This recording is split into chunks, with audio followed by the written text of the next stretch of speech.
वसुदेवसुतं देवं कंसचाणूरमर्दनं देवकी परमानन्दं कृष्णं वन्दे जगद्गुरुं श्रीकृष्णं वन्दे जगद्गुरुं श्रीकृष्णं वन्दे जगद्गुरुं।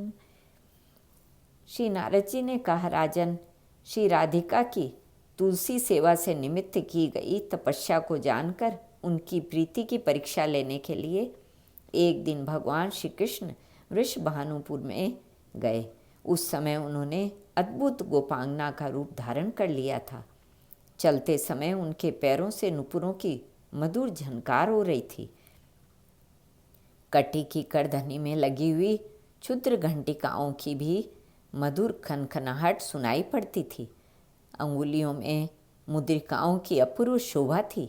कलाइयों में रत्नचटित कंगन, बाहों में बाजूबंद तथा कंठ एवं वक्षस्थल में मोतियों के हार शोभा दे रहे थे। बाल रवि के समान दीप्तिमान शीर्ष फूल से सुशोभित केश पाशों की वेणी रचना में अपूर्व कुशलता का परिचय मिलता था। नासिका में मोती की बुलाक हिल रही थी। शरीर की दिव्य आभा स्निग्ध अलकों के समान ही श्याम थी। ऐसा रूप धारण करके श्रीहरि ने वृषभानु के मंदिर को देखा। खाई और परकोटों से युक्त वह वृषभानु भवन 4 दरवाजों से सुशोभित था तथा प्रत्येक द्वार पर काजल वर्ण के समान वाले गजराज झूमते थे, जिससे उस राजभवन की मनोहरता बढ़ गई थी। उस मंडप का प्रांगण वायु तथा मन के समान वेगशाली एवं हार और चंवरों से सुसज्जित विचित्र वर्ण वाले अश्वों से शोभा पा रहा था। नरेश्वर, सवत्सा गौओं के समुदाय तथा धर्म धुरंधर वृषभ वृंद से भी उस भवन की बड़ी शोभा हो रही थी। बहुत से गोपाल वहाँ वंशी और मेघ धारण किए गीत गा रहे थे। मायामयी युवती का वेश धारण किए श्याम सुंदर उस प्रांगण से अंतःपुर में प्रविष्ट हुए, जहाँ कोटि सूर्यों के समान कांतिमान कपाटों और खंभों की पंक्तियाँ प्रकाश फैला रही थी। वहाँ के रत्न मंडित आंगनों में बहुत सी रत्न स्वरूपा ललनाएँ सुशोभित हो रही थी। वीणा, ताल, मृदंग आदि बाजे बजाती हुई वे मनोहारिणी गोप सुंदरियाँ फूलों की छड़ी लिए श्री राधिका के गुण गा रही थी। उस अंतःपुर के दिव्य एवं विशाल उपवन की छटा छा रही थी। उसके भीतर अनार, कुंद, मंदार, नींबू तथा अन्य ऊंचे ऊंचे वृक्ष लहलहा रहे थे। केतकी, मालती और माधवी लताएं उस उपवन को सुशोभित करती थी। वहीं श्री राधा का निकुंज था, जिसमें कल्प वृक्ष के पुष्पों की सुगंध भरी थी। निपेश्वर उस उपवन में मधु पीकर मतवाले हुए भौरे टूट पड़ते थे। वहाँ शीतल मंद सुगंध वायु चल रही थी, जो सहस्त्र दल कमलों के पराग को बारंबार बिखेरा करती थी। उस उद्यान में निकुंज शिखरों पर बैठे हुए नर कोकिल, मादा कोकिल, मोर, सारस और शुक पक्षी मीठी आवाज़ में गूंज रहे थे। वहाँ फूलों की सहस्त्रों सैयाएँ सज्जित थी और पानी की हजारों नहरें बह रही थी। वहाँ के मेघ मंदिर में सैकड़ों फुआरे छूट रहे थे। बाल सूर्य के समान कांतिमान कुंडल तथा विचित्र वर्ण वाले वस्त्र धारण किए करोड़ों सुंदर मुखी सखियाँ वहाँ श्री राधा की के सेवा कार्य में अपनी कुशलता का परिचय देती थी। उनके बीच में श्री राधिका रानी उस राज मंदिर में टहल रही थी। वह राज मंदिर केसरिया रंग के सूक्ष्म वस्त्रों से सजाया गया था।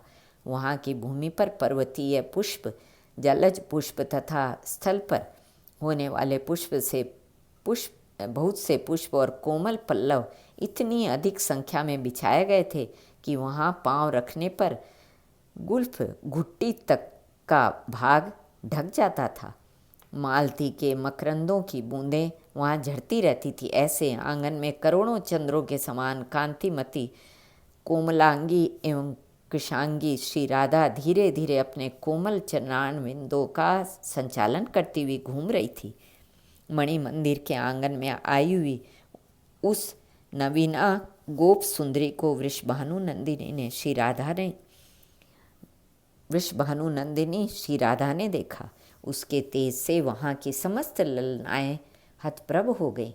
जैसे चंद्रमा के उदय होने से ताराओं की कांति फीकी पड़ जाती है, उसके उत्तम एवं महान गौरव का अनुभव करके श्री राधा ने अभ्युत्थान दिया, अगवानी की और दोनों भावों से उसका गाढ़ आलिंगन करके उसे दिव्य सिंहासन पर बिठाया।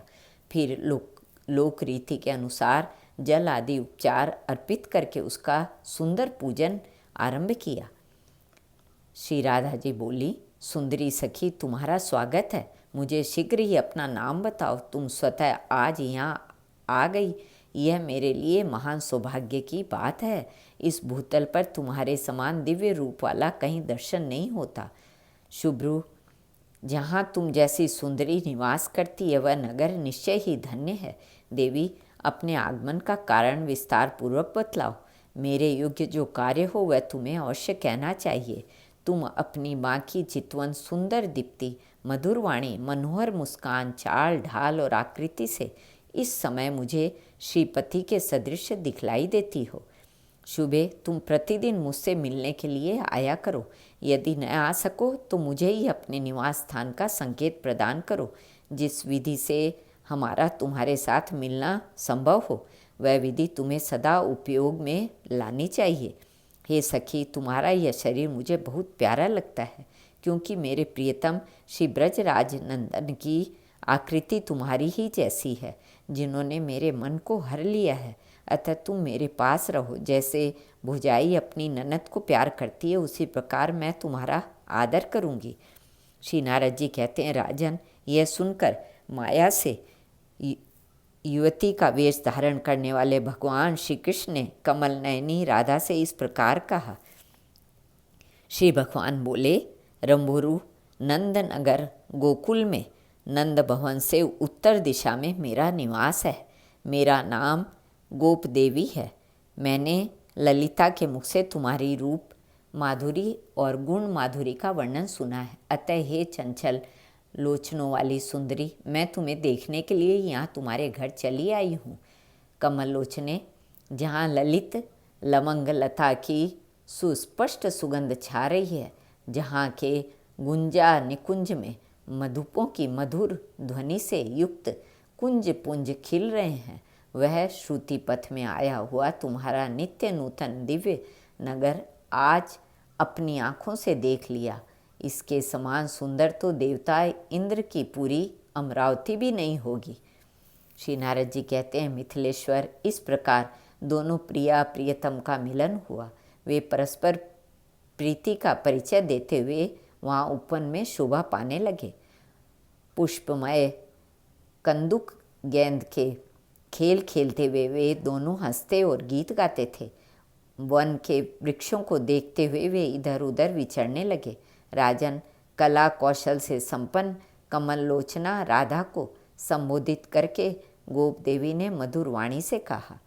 गोप देवी बोली, ब्रजेश्वरी, नंदनगर यहाँ से दूर है और अब संध्या हो गई, अतः जाती हूँ।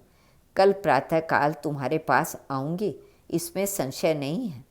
श्री नारद जी कहते हैं, राजन, गोप देवी की यह बात सुनकर ब्रजेश्वरी श्री राधा के नयनों से तत्काल आंसुओं की धारा बह चली। वे रोमांच तथा हर्षोद्गम के भाव से आवृत हो कटे हुए कदली वृक्ष की भांति पृथ्वी पर गिर पड़ी। यह देख वहाँ सखियाँ सशंक हो गईं और तुरंत व्यंजन लेकर पास खड़ी हो हवा करने लगी। उनके वस्त्रों पर चंदन पुष्पों के इत्र छिड़कने लगी। उस समय गोप देवी ने श्री राधा से कहा। गोप देवी बोली, राधिके, मैं प्रातःकाल अवश्य आऊँगी, तुम चिंता मत करो। यदि ऐसा न हो तो मुझे गाय गोरस और अपने भाई की सौगंध है। नारद जी कहते हैं, निपेश्वर, यूँ कहकर माया से युवती का वेश धारण करने वाले श्रीहरि राधा को धीरज बंधाकर श्री नंद गोकुल नंदगांव में चले गए। श्री कृष्णार्पण।